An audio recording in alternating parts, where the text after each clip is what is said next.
자, 그래요.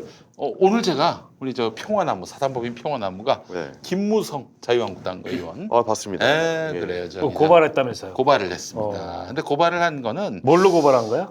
내란죄로. 내란죄로. 예. 사실은 웃음 나오실 줄 알았는데. 내란 및 내란 선동으로 고발해야지. 그렇습니다. 그걸로 했어요. 예. 했는데 이제 뭐 저는 이게 많은 사람들이 그럴 겁니다. 아니 뭐 지나가다가 뭐 괜히 분위기가 좋으니까 그냥 오버해서 한마디 한 거 정도 아니겠는가. 이석기 전 의원도 분명히 그랬을 거예요. 이석기 전 의원은 게다가 무슨 나중에 대법관 세 사람 거기 네. 김신 씨도 있었고요. 이상훈 대법관도 있었고 한 명인데 이름은 기억이 안 납니다만 이 사람들도 그 굉장히 추상적인 선동이었는데 이걸 갖고 내란으로 보긴 어렵다. 하지만 그러고 그 관련된 얘기를 이석기 의원이 직접 한 것도 없죠. 그렇죠, 이석기 없어요. 의원은 이제 그 현장에서 분임토에서 나왔던 얘기가 대서특필됐던 거지. 그 이석기 해와 의원 자체가, 예. 전화국을 뭐 없애자. 그것도 이석기 입으로 나온 게 아니야 그 얘기가. 예, 그렇죠. 예, 예. 그런데 다 그 기정사실화돼가지고 완전히 당까지 풍비박산 냈는데 좋다 이거야. 그러면은 얘네들도 한번 해봐라. 근데 실제로 이게 내란을 실행할 계획이 없다 하더라도 내란 선동은 죄가 됩니다. 아니 김무성은 구체적인 실행 계획까지 다 얘기를 했어요. 공표를 해서 서울역 광장에서 무기를 공표했지. 네. 다이나마이트. 다이나마이트 4대강 폭파는 다이나마이트 가져다가 청와대 폭파하자고. 이거 검찰이 만약에 수사 안 하고 노룩 패스한다. 가만 안 있을 겁니다. 기자회견 했어요? 네? 고발장 내면서 기자회견 했어요? 기자회견 했습니다 오늘. 기자 몇 명 왔습니까? 아니 약간 날씬해 보이시더라고 사진 감사합니다. 봤는데. 예. 기자는 한 명 왔는데 요새 뉴스원에서 나와주셨어요. 시민운동의 문턱이 예. 너무 낮아졌어요. 야 그만해. 그 얘기 보니까 그만해. 계속 기자회견하면서 마이크 잡고 발언하고 예. 그럴 계제가 안 됩니다. 처음부터 전단지 보니까 약간, 배포하고 예, 약간 어떻게 서명 하는지 몰라. 받고 어떻게 하는지 몰라. 그러니까 순서를. 어떻게 하는지 모르기도 하거니와 감히 누가 이 초짜 운동가가 초짜 운동가. 예? 마이크를 잡고 마이크 잡기 전에 야, 전단 배포하고 무슨 매뉴얼이 있냐? 서명 받고 매뉴얼이 있어? 요거 한 10년 하셔야 좋습니다. 우리 저 김수일 검증을 좀 평론가. 한번 하셔야죠. 예. 네, 김수일 평론가 지난번에 뭐라고 했냐면 화염병도 던져봐야 된다고 얘기를 했어요. 이 사람도 내란으로 걸려고 그랬어 내가. 같이 늦추고 했어요. 예. 나는 참여연대에서 네. 한 3년 차, 5년 차 될 때까지도 앰프 설치했어. 아유 그러니까 그러셨군요. 여기 계시잖아요. 예. 김용민 씨 너무 쉽게 오늘 피켓 들고. 고소고발장을 네. 내지 않았나 뭐 이런 생각도 드네요. 우리 시민운동가 협회를 만들어가지고 김용민 같은 사람 함부로 못 들어오도록 해야 돼요. 문턱을 인증 줘야 돼, 인증. 시험도 되겠어. 치고. 네. 기자명 어디 기자예요? 근데? 뉴스원 기자였어요. 뉴스원 네, 기자. 뉴스원 그뭐 기자. 전담 기자입니까? 어떻게 되는 거예요? 아니 모르겠어요. 하여튼 정신사니까. 오셨어요. 너무 감사합니다. 우리 이거 뭐 당연히 뭐 검찰에서는 노룩 패스하겠죠. 그렇겠죠. 뭐 저거 가지고 김무성 소환까지 하겠어. 내가 소환도 안 한다. 씨발. 안할 거. 소환도 안 해. 헛수고 아닌데 지금 의원님한테 저는 욕하신 것 거꾸로 이게 정치잖아요. 네. 정치는 말로 싸우는 건데 네. 예, 폭파한다는 말이 볼썽사납긴 하지만 검찰이 처벌하게 되면 그럼 우리도 여기 앉아갖고 뭐 시발시발하는 거 다 처벌받게 되는 건데 예. 저는 이제 시발시발한 거 무슨 처벌을 해? 김무성 집 앞에 가서 네. 집회를 해. 집회를. 촛불 기도회를. 예, 그래서 이제 가짜 다이나마이트 큰 거 가져가가지고 불 붙여. 다들 캐리어 하나씩 들고 다이나마이트 들고 그래, 가가지고. 그래요. 이거 폭죽 이렇게 꽂아갖고 좋네. 퍼포먼스 하면 재밌겠네. 이거 저 검찰이 만약에 이것도 무혐의로 날려보내면 우리 가만 안 있습니다. 그때부터 이제 시작합니다. 우리라고 하면 누굽니까? 우리 저 회원들. 회원들. 요번에 아니 우린 줄 알았어. 나 같이 끌려갈까봐 지금. 겪지 마세요. 나도 회원인데. 아니 1036명 이번에 1036명에 우리 저 고발인이 고발인 1036명이에요? 예, 1036명이 동참하셨어요. 아 형님 너무 우린 줄 알고 난 좀 빠지려고 어떻게 나가야 되나? 그래, 그런 생각하고 36명은 서명 받았어요? 서명 받았습니다. 직접 저는 안 휴대전화, 했습니다. 예, 성함 이런 거 다 해서 네. 동의를 해주셨어요. 많이 하셨네요. 동의가 생각보다. 아니지 예. 그분들이 신청을 해주셨으니까 예, 고발인. 신청을 해주셔가지고 제 고발인 명단에 넣었는데 아니 저는 그러면은 좋다 이거야. 그러면 나는 최소한 검찰에서 한 마디만이라도 지난번 통합진보당 관련한 수사는 잘못됐다 이 한마디라도 난 듣고 싶어요. 아니 그게 그렇지 않습니까? 아니 씨발 이석기는 처벌해도 되고 김무성은 처벌할 수 없고 이게 무슨 법이야? 이런 법치주의가 어디 있습니까?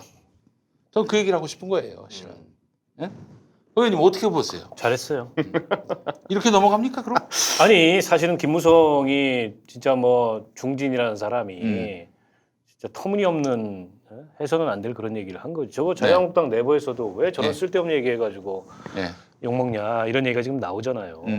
근데 보니까는 요즘에 자유한국당들이 다 일종의 이제 뽕을 맞은 것처럼 뽕 맞았어요 지금. 예. 황교안도 지금 이제 이 투쟁뽕을 맞은 거 아니에요. 왜냐면 지지율이 올라가고 있거든요. 나가봤더니 새로운 세계가 열린 거거든. 자기가 뭐라고 한마디만 하면은 막 황교안 연호하고 이름 부르고. 레드 카펫 딱 펼쳐놓으니까 나경원도 뽕 맞았어요. 사실은 원내대표가 여의도에 앉아 있어봐야 뭐 저 모두 발언 이거 메시지 내고 이거 이런 거밖에 별로 할 게 없어요. 검색하면 이렇게 많이 이름 걸리는 일이 잘 근데 없거든요. 집회 나가니까 이거 신세계가 열린 거거든. 완전 집중을 거기에 맞죠. 완전히 지금 뽕을 맞아가지고. 근데 김무성도 마찬가지죠. 서울역 앞에서 이거 뭐 4대강 보해체 관련된 집회하다가 순간 그 세게 나오는 집회장에서 거죠. 이 뽕이 온 거야. 그래서 자기 딴에는 이게 기지를 발휘한다고 그 다이너마이트 갖다 여기다 쓰자 이렇게 얘기했는데 맞아요. 말해놓고 속으로 아차 싶었을 거야 본인도. 저희도 사실 그 예능 나가서 바보가 아닌 이상. 네. 예능 나가서 내가 오늘 좀 못 웃겼다 생각이 들면은 네. 막판에 쳐져 나도 있죠. 모르게 네. 세게 나와. 그럼 그게 세게 나가면 실수가 나와서 기사 메인에 걸려요. 그럼 욕을 바가지로 먹어. 약간 그런 느낌이 좀 있어요. 예, 그러니까 그거 그- 조심해야 돼요. 제가 요 손혜원 의원 전에 정청래 의원실을 보좌관 일을 했는데 그렇지. 예. 정청래 의원이 아침 라디오에 자주 나갔어요. 네. 나가면 이제 저희가 모니터링을 하잖아요. 그럼 이게 한 12분 정도 하거든요. 8분, 12분 하는데 6분까지 안 터질 때가 있어. 어떨 때 보면 듣는데 밋밋해요. 그러면 그 이심전심이라고 그러나 정청래 의원도 알아. 벌써 2분밖에 안 남았는데 6분 동안 야마를 잡을 게 없는 거야. 그럼 그 2분 동안 마음이 급해지면서 맞아요. 뭔가 센 거를 네, 센거 쳐야 돼. 끝나기 전에 하나 해야 된다고 생각하고 뒤에 약간 간당간당한 센 걸 얘기를 해요. 네. 그러면 여지없이 네. 타이틀에 그게 딱 걸리더라고요. 아, 메인에 걸리죠. 예. 그렇게 걸리게 하는 기술이 있는데 그때는 라디오에 뉴스에 걸리게 한 거고 지금 자유한국당에 벌어지는 이 망원 퍼레이드는 유튜브 메인에 걸리려고. 제가 또 유튜브 방송하면서 자꾸 이런 얘기하면 안 되는데 어쨌든 자유한국당 지지자들이 보는 유튜브에서는 최소한 청와대 폭파 정도는 걸어줘야 얘기가 되거든요. 그 썸네일 아재 말씀하시는 거죠? 예, 그렇죠. 예. 상진 아재? 김상진? 야, 그 고약한 인간 뭐 보니까 뭐 저기 윤석열 지검장.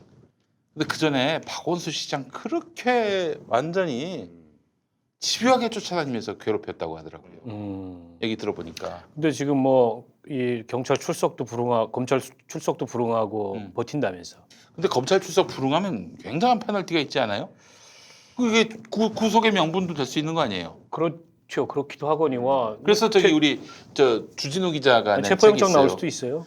주진우 기자 얘기는 검찰한테 연락이 닿아서 내가 이런저런 이유로 못 나간다 이렇게 분명히 얘기를 해야지 쌩 깐다든지 아예 소환에 불응한다든지 그러면은 이건 구속 체포를 당할 수밖에 없다는 거예요. 근데 제가 사실 좀 이런 얘기를 하게 되는데 저 총선 낙선한 다음에는 와 그때 눈에 뵈는 게 없더라고요.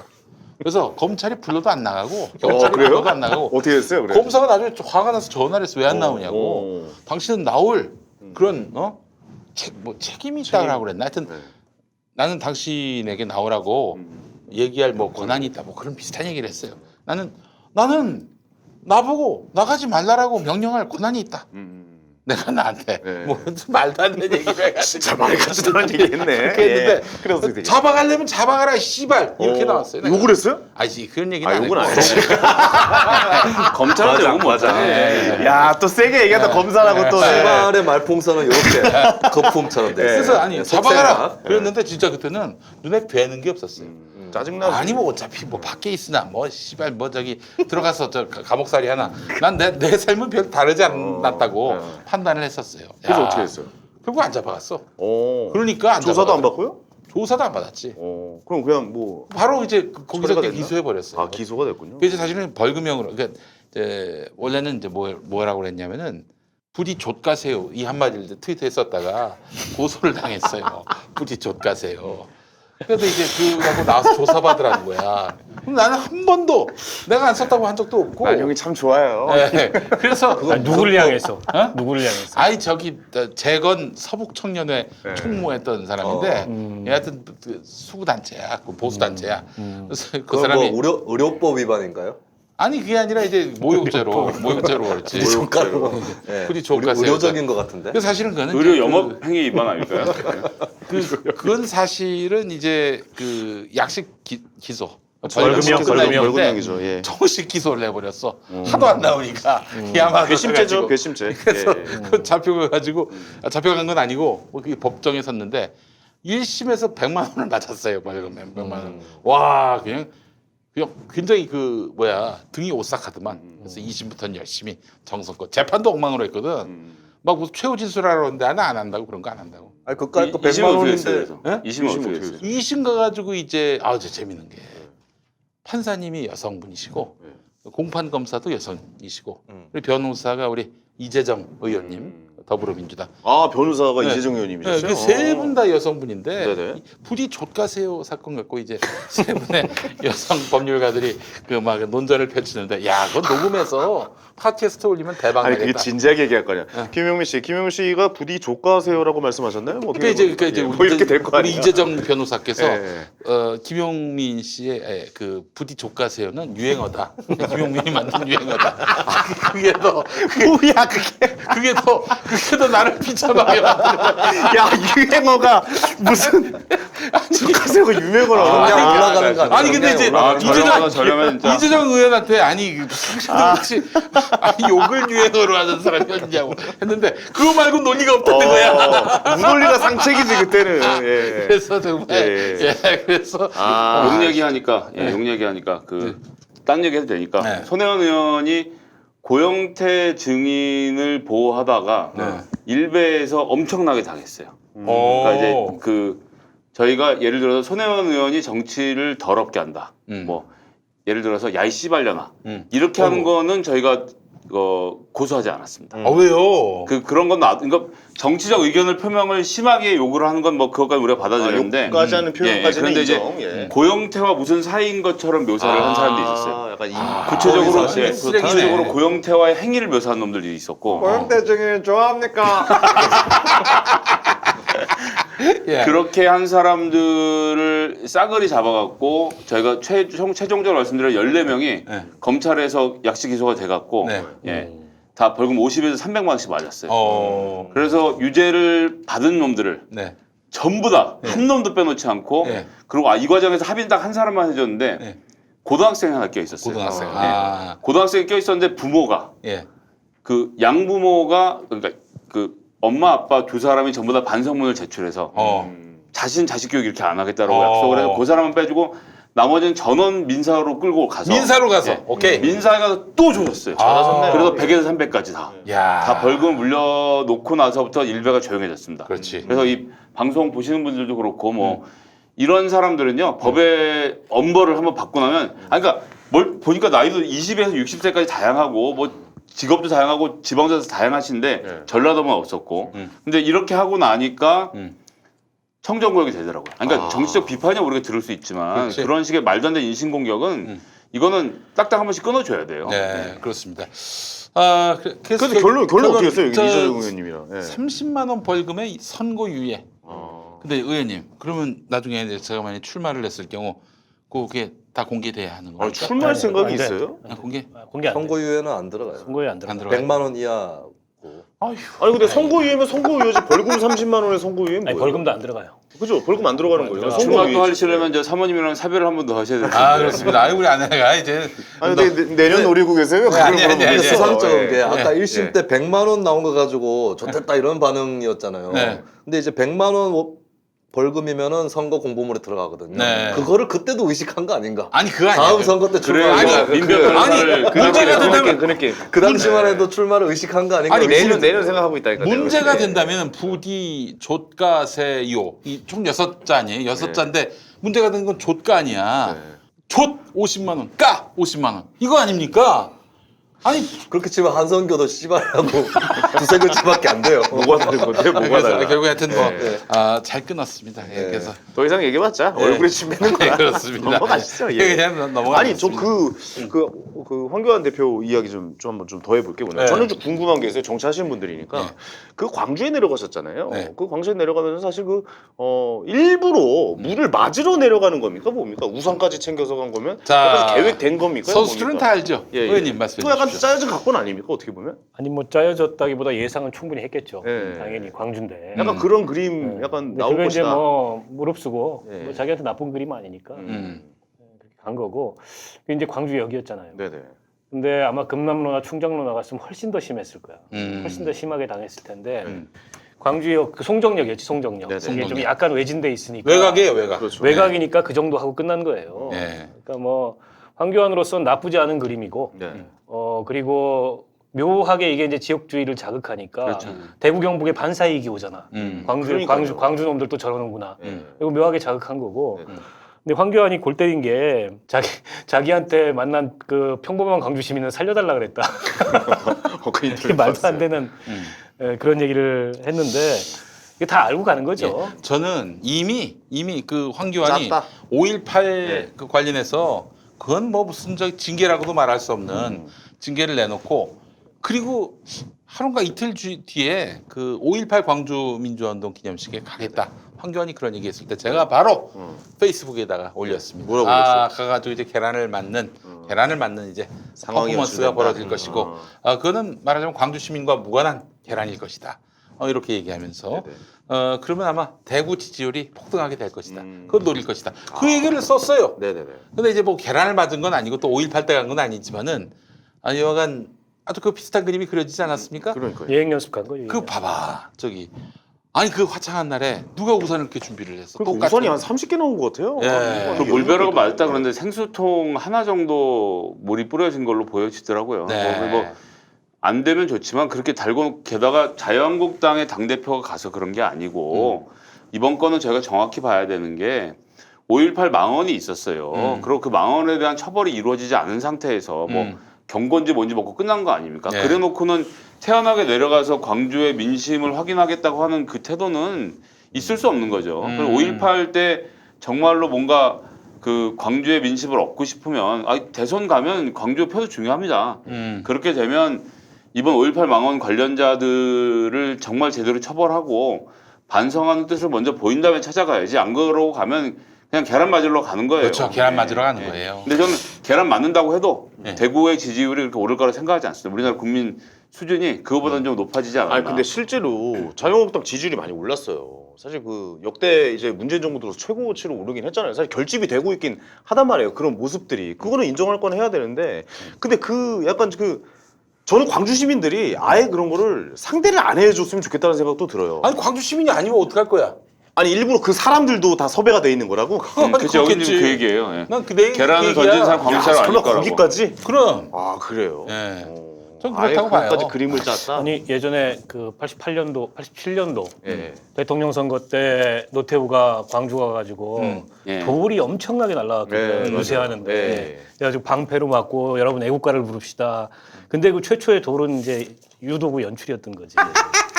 실제로. 그래요. 실제로 네. 최초의 돌은. 그 걔네들이- 장면 연출하려고 간 거예요. 그게 우리 정치 역사예요. 그래가지고 대구 경북의 지역 감정에 불을 확 붙인 거 아니에요. 그렇지. 예. 근데 대구 경북의 지역 감정에 불이 붙으면 대구 경북의 유권자들한테만 불이 붙는 게 아니고 출향민들이 많잖아. 그렇지. 서울에도 대구 경북 사람들 그렇죠, 많고. 많죠.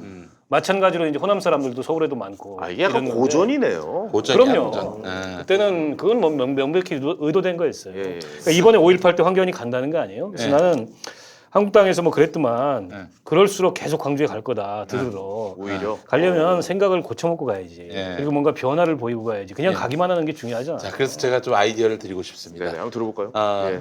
이해찬 대표도 계란을 맞는 겁니다. 대구 가서 아니 어디에 광주 가서? 가가지고 광주에서. 광주 가가지고 왜 뭘로요? 아니 무조건 다 맞는 거야. 아니 그러면 물타기라는 광주 가는 국회의원 다 맞추자 그래. 그냥 옆에 있다가 옆에 아예 여당이 하나 옆에 있다가. 아니 그냥 민주당도 맞는 거야. 그러면 완전히 반가이가 되는 거 아니겠습니까? 예, 반가이로 가야 된다. 아니 사실은 네네.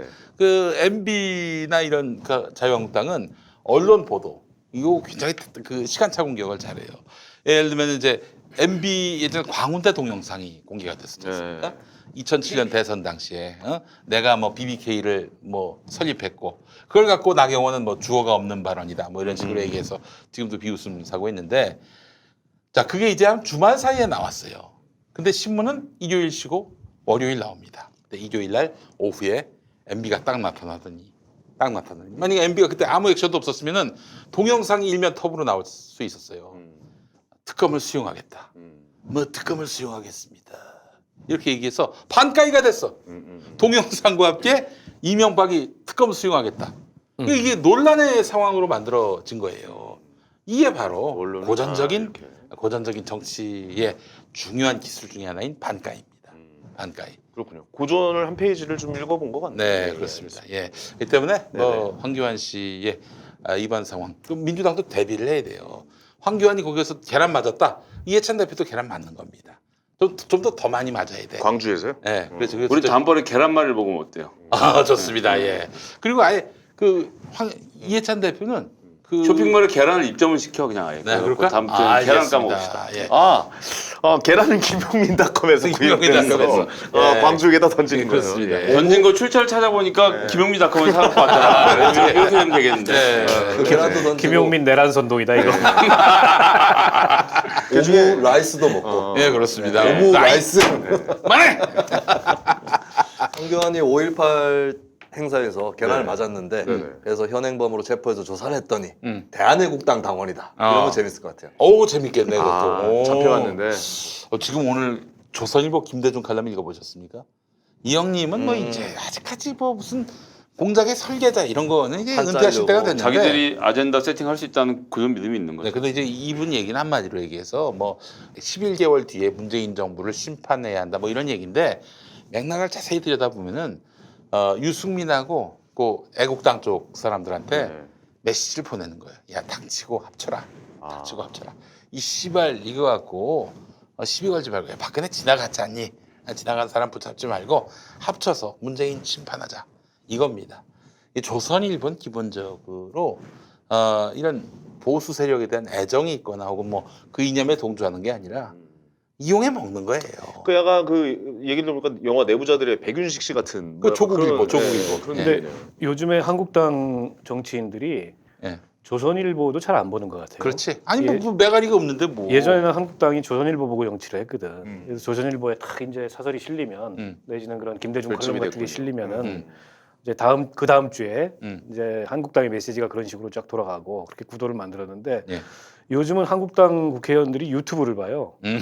조선일보를 안 보고. 그래서 유튜브 보죠. 예. 그 홍문종이 특히 아니 그거 홍문종뿐만이 유튜브만 보고, 아니야. 예. 지난주에 정미경 씨하고 같이 방송을 했는데 그 사람 최고위원이잖아요 지금. 최고위원도 굉장히 앞순위로 됐어요. 네. 3등인가로 됐는데 네.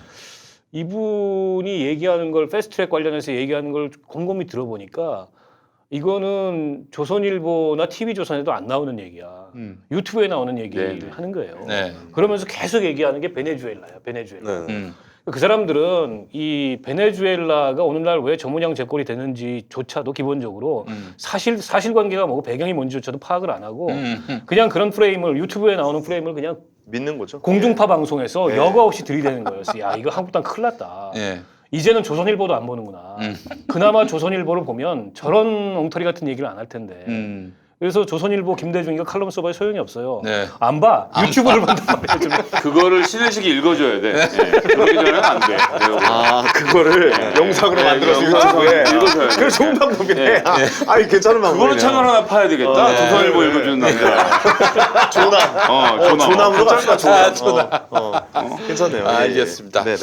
자, 문재인 대통령 취임 이제 2년 됐죠? 네네.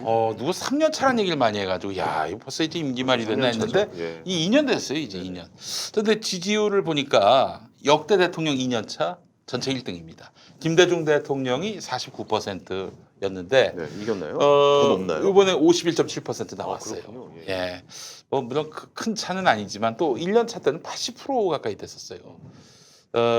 그에 비해서는 좀 작년 같이 뭐 80%대는 아니고 한 30% 정도가 이제 빠진 양상인데 한겨레가 오늘 그 여론조사를 실으면서 부산, 울산, 영남 그리고 20대 자영업자 그리고 200만 원 이하 월 소득 200만 원 이하 이 층들이 한 절반 이상 빠져나갔다 이렇게 얘기를 합니다. 중도가 나갔다 이렇게 얘기. 중도가 나갔다. 네. 예, 이런 얘기를 하고 있는데 이 부분에 대해서 어떻게 인식하시는 우리 김성애 보좌관님? 전 일단 첫 번째로는 80%에서 50%로 떨어져서 폭락했다라는 톤의 한겨레 신문 기사에 굉장히 화를 내는 지지자분들 많이 계시는데 아니 그렇죠. 아니 저는- 2년 차에도 80%면 이건 근데 뭐 이제 이거를 우리가 이명박이나 박근혜 같은 사람하고 비교해서 우리가 우위에 있다라고 하는 건 부끄러운 얘기입니다. 거꾸로 80%지만 조금 더 앞으로 가보면 문재인 대통령은 41%밖에 못 얻고 대통령이 된 사람이에요. 그렇죠. 예. 그랬는데 보수에 대한 실망, 박근혜에 대한 분노, 뭐 여러 가지 감정 때문에 80%의 국민이 전적으로 믿어주고 지지해 준 거거든요. 그리고 그 중에서 30%가 빠져나간 거고. 그래서 2년 차에 50%면 괜찮지라고 만족할 문제가 아니다. 그리고 이 비판을 겸허하게 받아들여야 된다 생각하고요. 예.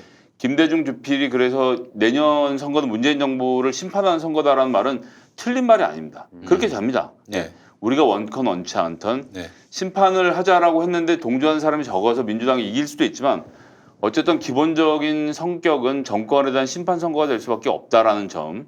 그래서 50%의 안주해서는 안 된다는 점을 그럼요. 좀 분명히 말씀드리고 싶고요. 그다음에 2030 얘기들 많이 하시는데 저도 이제 김용민 브리핑에 나와서 잘 모르는데 한번 짚고 까불다가 한번 호되게 당한 적이 있지 않습니까? 네. 예.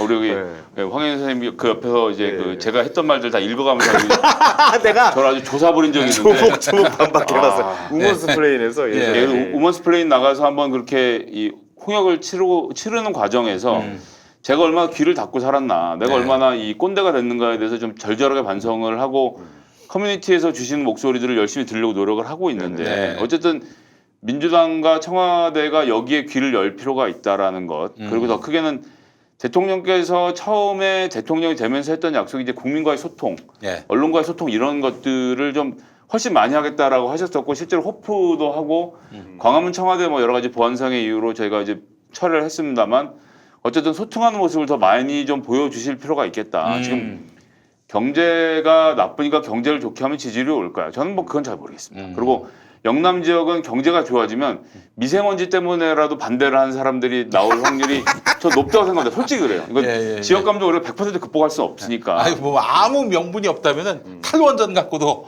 예. 반대할 수 있는. 근데 이제 탈원전 어쨌든 갖고도. 80% 지지했던 사람들 중에 빠져나간 게 저희가 남북 관계는 어쩔 수 없지만 그 외의 부분에 대해서는 초심을 좀 더 챙기고 다시 80%로 복귀하려는 노력. 그걸 다 찾아오지 못하겠지만 네. 그렇기 때문에 지지하시는 분들하고 특히 이 민주당을 지지하시는 분들 그리고 민주당을 위해서 일하고 있는 사람들은 지금은 최대한 몸을 낮추고 귀를 열고 있을 때가 아닌가. 그래서 전임 대통령에 비해서 지지율이 좋으니까 이대로만 가면 돼라는 마음으로는 저는 좀 부족하다 생각합니다. 예, 예. 저는 근데 그때 그 저희가 우먼스 플레인에서 한번 우리 또 보좌관님이랑 같이 이야기를 하는데 좀 멋지시더라고요. 귀를 여시고 뭐 다 인정을 하시고 아 그때 뭐 미처 못 들었었다 이렇게 네. 말씀하시는 거 보고 아 인품이 너무 좋으셔가지고 제가 그때 이후로 완전 팬 됐습니다. 네.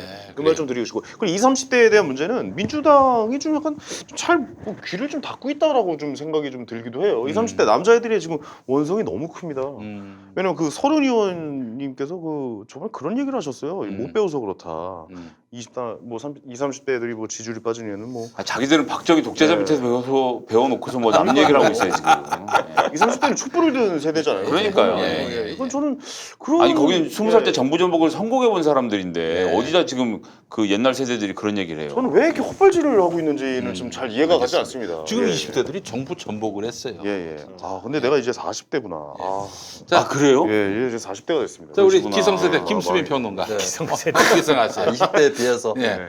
기성세대. 20대 지지율이 낡은 세대. 낡은 세대. 낡은 세대. 옛날에는 20대 개새끼라고 저희 세대 보고 20대 개새끼 그 세대라니까. 아 갑자기 20대 만들어. 낡은 세대. 저 대학교 졸업할 쯤에 아무 비전도 없는데 20대 개새끼라고 희망도 없다고 알아. 그때 20대 이 새끼들 가만히 있다고. 맞아. 그때 2009년인가 8년에 맞아. 김용민 씨가 그것도 대학신문에 그랬었어요. 대학신문에.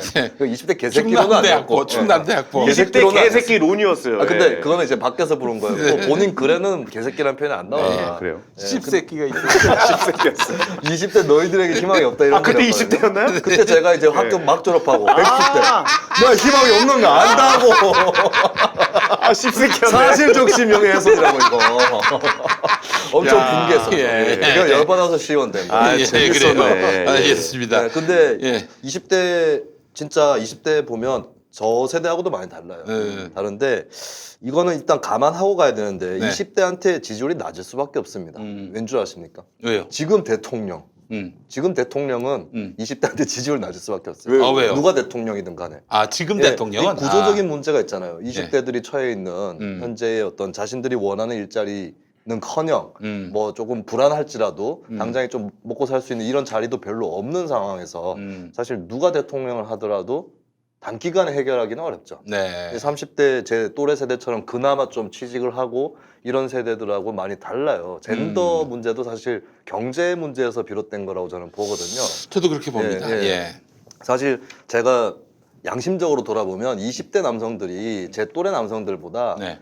일상적으로 성차별 이런 거 훨씬 덜해요. 없죠. 젠틀합니다. 근데 네. 이제 본인들이 불안한 거예요.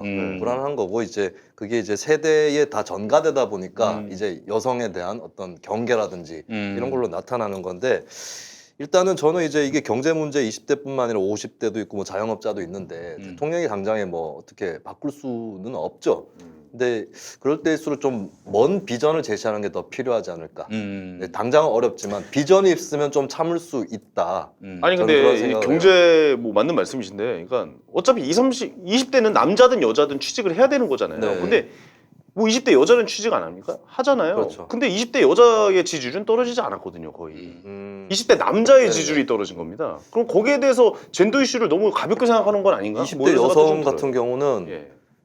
그래도 역대 대통령에 비해서 여성 친화적이라고 생각을 하는 게 있어요. 뭐 난 페미니스트다 이렇게 뭐 말씀하셨으니까. 페미니스트란 말은 솔직히 잘 안 믿습니다. 그 나이 또래의 남성이. 예. 근데 이제 기대감이 어느 정도 있는 거고 그다음에 이를테면 웹하드 카르텔 문제라든지 또 얼마 전에 헌법재판소 판결 나왔던 낙태죄 이런 거에 대한 정책적 기대, 희망 이런 게 있는 거예요. 뭐 제가 아는 20대 여성하고 좀 정책적인 얘기를 해보니까 이 정부도 만약에 그거 해결 못하면 우리 지지 처리할 거다 이렇게 얘기를 하더라고요. 그 점에서 조금 편차가 있는 거죠. 그 점에서 편차가 예, 있다. 예. 아, 알겠습니다. 예. 근데 이번에 그 시사인에서 20대 설문조사 200문항짜리 심층 설문조사한 거 그 기사 한번 봤어요? 못 봤어요. 그것도 예. 한번 다 구해서 보셨으면 예, 예. 좋겠는데 저는 굉장히 충격을 받은 게 응답자 중에 20대 남성의 25%는 이 젠더와 권력이 만나는 모든 질문에 대해서 다 부정적이에요. 그러니까 이 사람들은 그 그 정도. 마이너리티 이 인식을 마이너리티 정서를 내면화한 거야. 우리가 차별당하고 있다. 근데 굉장히 흥미롭게 본 게 이 학교 다닐 때, 그러니까 초중고 과정에서 대학 입학할 때, 취직할 때 예. 여성이 더 남성보다 우월하다는 걸 인정해요. 그러나 직장에 들어가서는 남성의 업무 능력이 훨씬 더 높은데 오히려 우리가 역차별이 아니고 차별을 당하고 있다. 이렇게 인식을 하는 그 대목이 굉장히 흥미로운데 그러니까 여성들이 공부도 더 잘했고 그다음에 입시에서도 좋은 성적을 냈고 입사에서도 공정한 경쟁을 통했는데 네. 공정한 경쟁을 했는데 여성들이 합격도 많이 했어. 여기까지 다 인정해. 네. 근데 도대체 무슨 근거와 맥락에서 업무 능력은 우리가 우월한데 때문에 차별도 당연한 건데 오히려 이 공정이 불공정한 거다. 이런 인식을 20대 남성들이 갖고 있어요. 근데 나는 그 점이 잘 이해가 안 되더라고. 도대체 어떤 근거나 어떤 베이스에서 네. 이제 그런 인식을 형성하게 됐는지. 그러나 우리가 간과할 수 없는 거는 남성 응답자의 25%는 확고하게 그러니까 이 페미니즘과 관련된 모든 질문에 대해서 부정해요. 페미니즘에 대한 사전적 정의도 부정해. 그러니까 이거는 보통 이제 그런 인식을 그런 사회 인식이나 혹은 그런 젠더에 대한 인식을 한번 내면화하면 평생 갈 수도 있거든요. 맞아요. 예. 그러면 지금 20대가 기성세대가 됐을 때 예. 어떤 상황이 벌어질지. 그래서 저 문제를 어떻게 풀어야 될지. 이게 단지 뭐 대화를 열심히 하면 풀릴 거다. 내지는 그 사람들이 좀 나이가 들고 기성세대가 되고 이러면 좀 풀릴 거다. 그런 것도 아닌 것 같고 아까 이제 경제 문제하고 연관이 있다고 했는데 연관이 있죠. 지금 유례 없는 저성장 아닙니까? 그러니까 한 번도 자기 아버지 세대보다 잘 살아보지 풍요롭지 못하죠. 않은 세대가 없었어요 지금까지. 근데 최초로 대한민국에서 그러니까 조선시대 이래 최초로 전세보다 가난한 세대가 됐죠. 아버지 세대보다 가난한 세대가 네네. 될 거예요. 지금 20대들이 그게 불안감을 조성하고 그리고 여러 가지 이 젠더 의제들이 최근에 많이 터졌잖아요. 미투부터 시작해서 그리고 특히나 이제 이른바 이제 성평등 정책들이 뭐 당연한 거죠. 해야 되는 거죠. 그런 그 성평등 정책들이 추진되면서 굉장히 그런 민감한 의식들을 이렇게 내면화한 이 세대가 형성이 된 거예요. 예. 근데 이거는 뭐 이게 옳고 그름의 문제가 아니에요. 이거 옳다 그러다 이렇게 판단할 문제가 아니고 네. 뭐가 옳고 뭐가 그런 건지를 판단하기도 어렵고 그러나 이제 이런 사람들이 있단 말이에요. 근데 이 문제를 어떻게 풀어야 될지 난 굉장히 고민이에요. 정치권에서도 고민할 수밖에 없고 당장 내년 총선에 20대 관련된 정책도 내야 되고 그다음에 젠더 관련된 정책도 내야 되는데 이거 어떻게 내야 될까? 그러니까 이준석이나 하태경 같은 사람은 바른미래당이 이 시장을 포인트를 잡은 거지. 이 예. 시장을 노려야 된다라고 얘기를 하면서 손학규 대표한테 건의를 했더니 얘기했잖아요. 손 대표가 그 젠더 이슈로 우리가 이걸 그 이슈를 우리가 가져와야 된다라고 이준석 하태경에게 얘기하니까 바른미래당 손학규 대표가 젠더 이슈 얘기해 주세요. 트랜스젠더는 교회에서 싫어합니다. 이거 팩트야. 예, 팩트예요, 팩트. 팩트예요? 예. 젠더 이슈를 트랜스젠더 이걸로 헷갈리신 거야. 그분이 예. 70이 넘으셨어요. 그냥 그렇게 이해하면 돼요. 젠더 이슈 아니면 뭐 다 그쪽인 줄 아셨구나. 트랜스젠더. 아니 트랜스젠더도 젠더 이슈야. 예, 그런가요? 예. 세대 간의 문제는 뭐 어쩔 수가 없어요. 그러니까 그 이제 생각해 보시면 4.19 혁명 세대가 60년에 혁명을 해서 4.19 혁명 세대가 40대, 50대가 됐을 때 80년대 학번이 들어오면서 사회주의 뭐해서 이제 운동권들이 나오기 시작을 하잖아요. 사회주의 혁명하자고 덤벼든 사람들 아닙니까? 4.19 세대가 순수하게 민주주의를 지켰던 거를 생각하면 저 애들이 뭘 하는지 도저히 이해할 수 없었던 거예요. 그건 이해가 안 되는 거죠, 그냥. 그냥 이해가 안 되고 세대 간의 갈등이 있는 채로 시간이 지나가는 겁니다. 그래서 그 20대가 50대가 되면서 그 20대가 가지고 있었던 사회의 비전이 50대 되니까 실천이 되는 거예요. 그거의 단적인 제가 좀 전에 말씀드렸던 92년엔 깡패가 선거에 나왔지만 이젠 그런 게 없어졌지 않습니까? 절차적 민주주의가 완성이 된 거고 네. 지금 20대가 갖고 있는 생각과 고민은 지금 40대, 50대가 해결할 수가 없어요. 그렇기 때문에 정치적, 공학적으로 보면 20, 30대 정치권 진출의 폭을 더 넓혀줘야 하고 당장 지난번 선거 때 김종인 대표가 다 망쳐놓은 청년 비례 진짜. 선발부터 시작해서 예. 하여튼 좀 발언할 수 있는 길들을 열어주는 게 필요하고 그 40, 50대는 잘 모르겠으면 그냥 20대가 하는 얘기를 들으면 돼요. 네. 네. 거기에 더 뭐 이렇게 너는 뭐 그런 교육을 받았으니까 모르고 뭐 요즘은 데모도 안 하고 그러니까 데모도 안 한다는 말을 어떻게 그렇게 말을 하면 안 자연스럽게 돼요. 할 수가 있는지 네, 진짜 그런 말 하면 아니 안 돼요. 데모에서 정권 바꾼 사람들이 그 사람들은 근데 그것을 그렇게 저는 폄하할 문제가 아니다라고 보고 예. 본인들이 하던 방식의 시위를 안 하면 시위를 안 하는 거다라고 생각하는 것부터 좀 태도를 버리고 같이 아니 마음을 저는 열면 되지 않을까. 한 가지만 여쭤볼게요. 민주당 내에서 현재 20, 30대를 대변하는 국회의원 누가 있습니까? 딱 한 번 떠올려봐도 김혜영 최고위원도 예. 있고 김병관 의원도 이제 그런 데서 목소리를 하려고 하고 있고 근데 이제 네네. 김병관 의원 저랑 동갑이니까 나이가 좀 많긴 하고요. 예. 그러니까 그분도 근데 지금 저희가 이제 그런 식으로 따지면 자유한국당보다 30, 40대 비율이 적죠. 예. 문제예요. 매우 문제가 되는 저는 시점이라고 이게 생각합니다. 문제의 시작이라고 생각해요. 그분을 대변할 만한 사람이 없어요. 지금 뭐 표창원 의원님도 뭐 젠더 이슈에 관심을 가지면서 계속 이야기를 하고 있지만 근본적인 대책을 세울 수는 없는 의견들 뭐 토론회를 열고 그래도 얘기를 들어보면 20, 30대 남자들의 이해를 전혀 할 수 없는 얘기를 하고 있단 말이에요. 네, 사실 그렇습니다. 이건 좀 잘 좀 귀를 열어야 됩니다. 이거 문제일 수 있어요. 우석훈 네. 박사가 어제 그 CBS 라디오 나와가지고 한 말이 있어요. 50대가 되면 사실 기억력을 유지만 해도 괜찮은 거다. 어? 까딱하면 치매 가는 사람들이 있다. 20대는 머리가 좋을 때다. 20대, 30대는 그래서 희한한 생각도 많이 하고 자 그렇다면은 20대와 50대 같이 있으면 생각은 20대가 하는 게 맞다. 50대는 쉘터라고 해야 할까? 막아주는 기능을 한다. 돈을 끌어오고. 그런데 우리나라 조직의 상당 부분은 생각을 50대가 한다. 그리고 20대는 몸을 쓰게 한다. 너는 일만 해라. 그렇게 해서 이게 저개발 국가 때는 되지만 창조 경제에서는 창의성이 나오기 어렵다. 뭐 세대론으로 가는 것은 좀 위험하다고 말할지 모르겠지만 지금 20대들한테 생각을 빌리질 않고 있어요, 우리 사회가. 이거 문제 아닙니까? 낡은 세대 얘기해 보세요. 네. 낡은 세대. 기성세대. 그게 이제 예. 그들의 선배인 네. 제 세대가 예. 희망도 없이 희망이 선배 없- 세대한테 개새끼 소리가 듣고 그 중간 세대가 굉장히 힘없이 무너지면서 예. 현재 젊은 세대도 부담을 떠안았다. 예, 예, 그렇습니다. 그렇기 때문에 제가 김용민 씨한테 치받으려고 노력하는 거예요. 잘 되겠는데요. 예. 뒤에 후진들을 열어주기 위해서 제가 잘 되려는 게 아니에요. 이게 이제 기업도 그렇고 예. 그다음에 정부 조직도 그렇고 정치권도 그런데 386 장기 체제예요 음. 지금. 네네.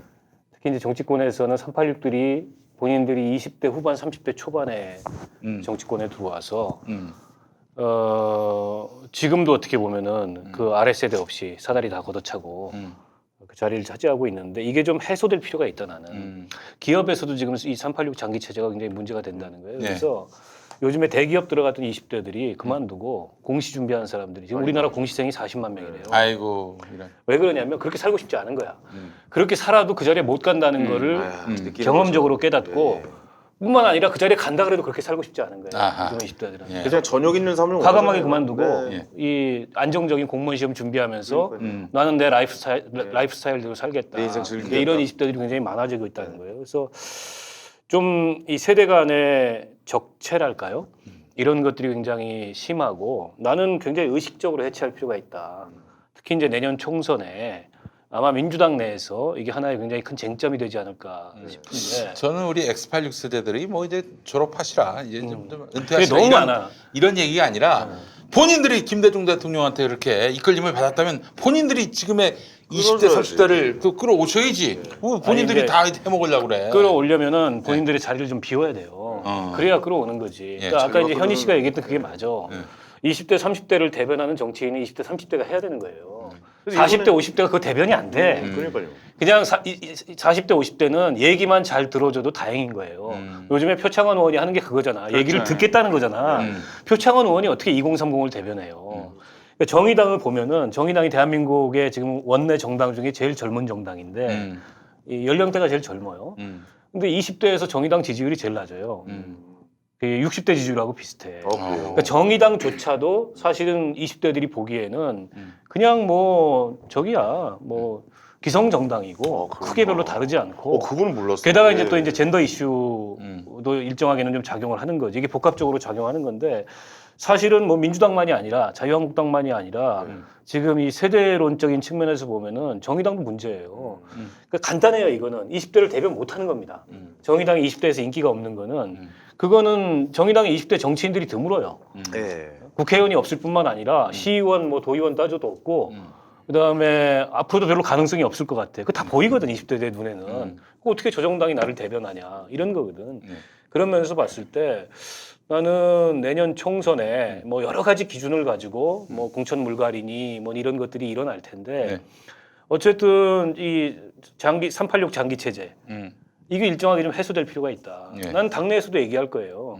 이게 좀 일정하게 해소해야 된다. 우리는 386하고 좀 맥락이 약간 달라. 정의당은 거기서 출발하지 않았기 때문에. 네네. 그러나 정의당 내에 또 장기 체제라는 게 있어요.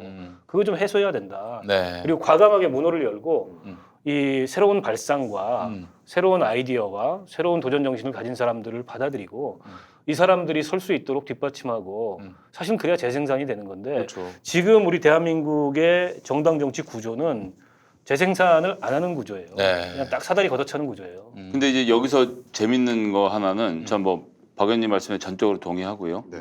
그래서 민주당이 공천 문화를 바꾼다 하면서 이제 전면 경선을 실시한단 말이에요. 단번에 예, 예. 그 웬만하면 표적 공천 안 하고 전부 다 경선을 하겠다고 하는 건데 경선을 하면 현역 의원이 이기고요.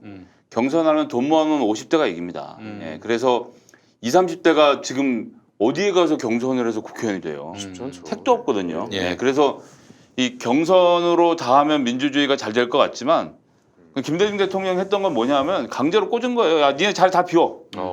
강복에 있는 거 싹 사람들 쓸어내고 그 당시에 30대 후반이던 청년들에게 그 민주당 입장에서 제일 꿀인 자리들 조금 전에 얘기했던 신계륜 성북을 거기 호남 많이 살거든요. 37인가 6에 거기 공천을 줬고 허인의 39에 동대문을에다 공천을 주고 예. 오영식 강북 그다음에 구로 또 거기도 노동자들 많이 살죠. 거기 이인영 이런 식으로 그 꿀인 자리에다가 다 자리를 나눠줬어요. 그리고 너희들이 여기서 자리를 잡고 살아남아라고 했던 거예요. 그러면 원래 김대중 정신이 살았으면 3선쯤 하면 이 사람들이 강남 가고 고향 내려갔어야지. 그리고 다시 그 자리를 비워서 다음 세대를 받아들였어야 되는 건데 네. 그때부터는 정당 민주화가 시작이 되면서 야 경선하자. 민주주의잖아. 이렇게 되니까 그냥 3선, 4선, 5선 가는데 문제가 없어지는 거죠. 그러니까 이 당내 민주주의라고 하는 거 경선이 이 지고지선의 선이냐라고 하면 이제 또 그렇지도 않다는 것도 좀 우리 같이 좀 봐주셨으면 좋겠어요. 결국 그래서 이제 뭐- 비례대표인가요? 그럼 아니 비례대표가 예, 아니고 예. 민주당 같은 경우에 이번에 이제 공천 룰을 전략 공천을 해야죠. 예. 바꿨더라고요. 예. 공천 그래가지고 룰을, 이제 예. 뭐 예. 신인 가산점도 많이 주고 여성 예. 가산점도 많이 주고 하는데 네. 근데 지금은 그런 가산점 줘도 경선하면 쉽지 않을 거예요. 다죠. 그래서 사실은 전략 공천이라는 게 굉장히 비민주적인 것처럼 얘기하지만 꼭 그렇지 않아요. 필요할 때는 해야 되는 겁니다. 필요할 때는 해야 돼요. 그래야 아까 이제 김대중 대통령이 그렇게 과감하게 새로운 세대로 신인을 물갈이를 기용한 했듯이 거죠. 예.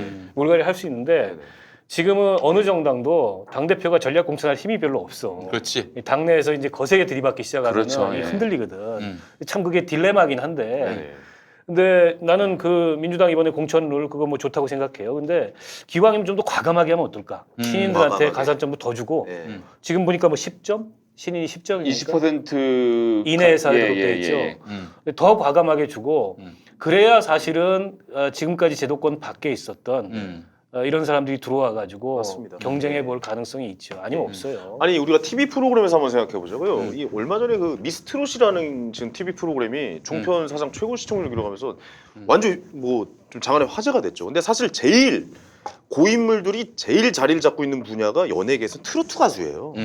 사실 트로트 가수로서 신인으로 치고 올라오기는 정말 힘든 겁니다. 그렇죠. 그분들은 사실 무대 예. 경험이 더하면 더할수록 그렇죠. 예. 그러니까 트로트 가수는 이런 표현 써서 적합할지 모르겠지만 네네. 감가상각이 없어요. 아 맞습니다. 예. 그래서 이번에 미스 트로트인가 TV조선에서 해갖고 막 세대 교체하고 있는 거 아니에요? 그러니까 그게 뭐냐면 미스트롯이라는 거 그러니까 새로운 그러니까 그런 프로그램이 생겨서 그 신인들을 무대를 만들어준 장이 생겼기 때문에 그 신인들이 트로트라는 가수의 그 세계에서 어떻게 보면 혁명을 일으켰단 말이에요. 그렇지. 그분들 지금 공연이 제가 알고 있기로 서울에서 공연을 하는데 나훈아 씨 이후로 처음으로 매진이 됐대요. 그러니까 이런 게 바람이 부는 거거든요. 그렇죠. 판이 깔리고 예, 예. 바람이 불고 그 새로운 사람에 대한 약간 이런 그 환경에 대한 이런 거에 갈망이 있습니다. 사람들이. 그렇죠. 이거 정치도 제가 봤을 때 마찬가지인 네네네네. 거거든요. 그런 그렇죠. 거를 좀 잘 의견을 반영을 해주셔서 좋은 좀 결과가 있었으면 좋겠어요. 공천에서도. 참 너무 20대 근데 남자들 이제 대표. 아까 말씀하신 가산점 얘기, 그러니까 이제 공천 가산점을 적용해 보면 이런 거예요. 하위, 그러니까 다선 의원의 20% 깎아 내린다는 거고, 그 다음에 정치 신인 한 20%더 준다는 거거든요.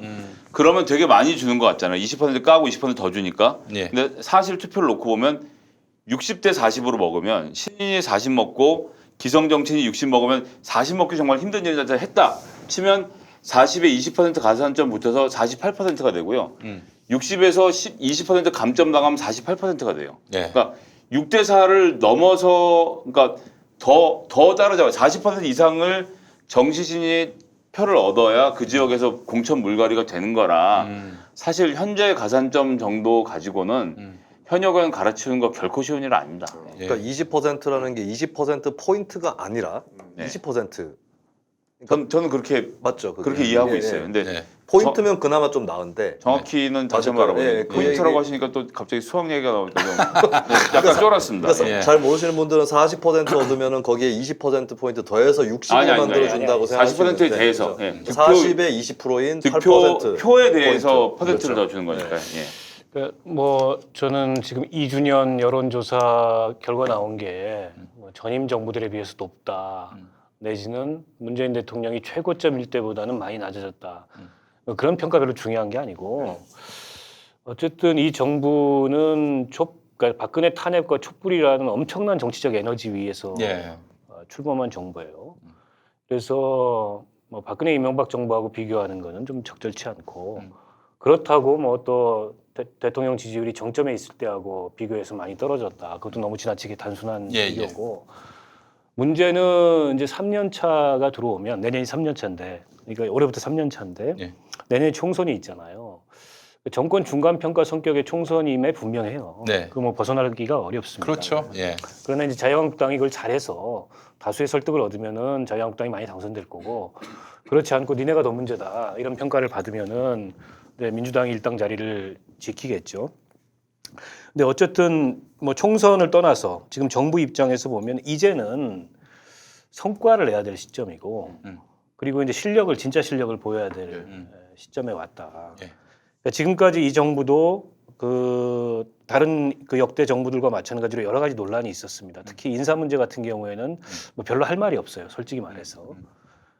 그리고 경제 문제는 지금 사실은 세계적으로 유례없는 저성장 상황이고 이 정도면 어느 정도 방어는 하고 있어요. 근데 이 정부가 이제 출범하면서 뭐 일자리 정부 이런 걸 너무 세게 걸었거든. 그리고 이제 지금 뭐 함께 잘 사는 포용 성장, 포용 국가 이런 거 세게 걸었는데 그런 것들을 체감할 수 있는 변화는 사실 별로 없어요. 그러니까 최저임금 어쨌든 많이 올랐는데 이건 역풍이 더 컸고 어떻게 보면 그리고 이러저러하게 이제 노후소득 보장이나 이 뭐 복지 정책들이 강화된 것들이 있어요. 그러나 좀 작고 생각보다는 일자리는 돈은 많이 벌는데 일자리 실제 한 50조 넘게 투자했거든요. 근데 뭐 양적으로나 질적으로나 크게 개선된 거 없고 산업구조 조정은 굉장히 지지부진하고 노동 정책은 당사자들로부터 거세게 반발을 지금 사고 있고 그래서 뭐 이렇게 딱히 뚜렷하게 내놓을 게 별로 없어요. 남북 관계나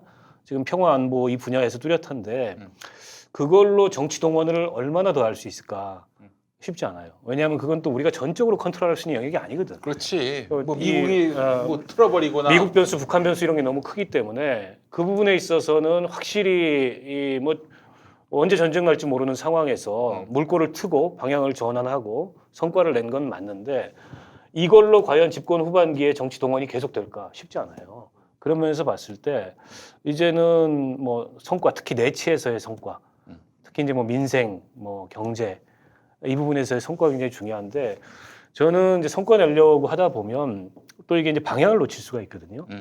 근데 오히려 방향을 더 다잡고 애초에 이제 이 정부가 가고자 했던 길이 있잖아요. 그걸 다잡고 그 안에서 성과를 내는 게 굉장히 중요하다. 저는 근데 뭐 아직은 좀 더 두고 봐야 될 문제가 있지 않겠는가 생각이 들면서도 남북 관계 문제는 뚝심을 갖고 밀고 나가고 그 경제 소득 주도 성장 체질을 바꾸는 건데 이게 뭐 몇 달 사이에 급변하거나 혹은 뭐 급진전되거나 그러긴 어려우니 좀 진득하게 지켜보는 것도 답이 아니겠는가 이렇게 보는 시각도 있는 것 같아요. 물론이죠. 예. 물론인데 뭐 사실은 5년 동안에 대통령 임기 5년 동안에 첫 해 그냥 가고 마지막 레임덕 와가지고 뭐 제대로 통제 안 되고 이러면 한 3년 동안에 하는 거예요. 그 한복판에 지금 들어온 거기 때문에 지금부터 굉장히 앞으로 한 1년 동안이 중요하다고 생각하고 선거도 있기 때문에 네. 저는 사실은 총선에서 그래서 민주진보 정당들이 다수 의석을 차지해가지고 180석 이상, 이게 이제 다 합쳐서 180석 이상 넘어서 개혁 아젠다가 될 만한 법안들을 속속들이 통과를 시킨다면은 그런다면은 사실은 여기서부터 좀 새로운 어떤 전환점을 만들 수 있지 않겠는가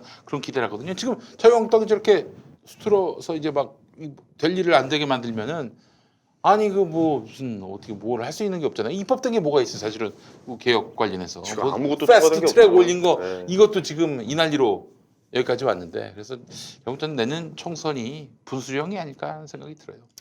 아니 내년 총선이 분수령이 되려면 네, 지금 그렇지 2년 동안에 패스트트랙 올린 법안들이 네, 잘 가야 돼요. 잘 가야 되고 네, 그건 뭐 180석하고도 연관이 있는 거고 물론 이제 자유한국당하고 협상을 해야 됩니다. 뭐 그걸 닫아놓고 한국당 얘네 하고 싶은 대로 해라 이건 아니니까 네. 국회 운영을 하려면은 협상을 열어놔야 되겠지만 근데 패스트트랙 저거 여야 사당이 합의했던 그 취지가 있어요.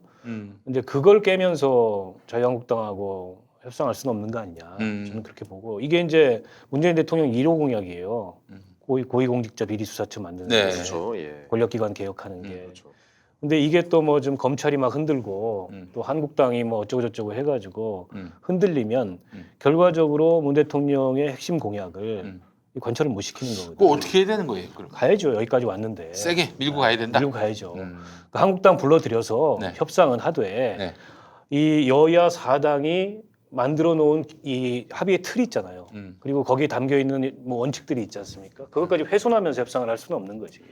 아니 그러려면은 패스트트랙 굳이 할 이유가 없었던 거죠. 그러니까 저는 이 패스트트랙에 올린 법안들의 성공 여부도 문재인 정부 반환점을 돌면서 문재인 정부의 향후에 이 국정 운영의 성패하고 굉장히 연관이 깊다 이렇게 생각을 하고요. 선거 룰이 있기 때문에 이 선거 룰을 또한 관철시켜 가지고 그 기본적으로 국회 내 의석 지형을 바꿀 수 있는 그런 제도적 변화를 못 만들어내면 어떻게 될지 몰라요. 자, 1년이 중요합니다. 1년 사이에 우리가 확실하게 국민들에게 이쪽 당을 선택하면은 세상이 바뀐다.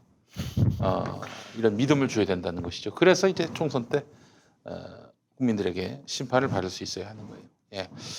자, 여러분 정치 불신 많이 사랑해 주시고 네네. 이제 곧 또 다시 다시 보기가 올라올 텐데 열심히 또 많이 또 시청해 주시면 감사하겠습니다. 그러시죠. 자, 오늘 수고해 주신 우리 박원석 의원님, 김수민 평론가님, 그리고 김성애 보좌관님, 네. 그리고 황교안 씨, 네, 안녕하십니까. 수고하셨습니다. 예. 네. 황현희 씨 함께했습니다. 네네. 여러분 다음 주에 뵙겠습니다. 감사합니다. 예.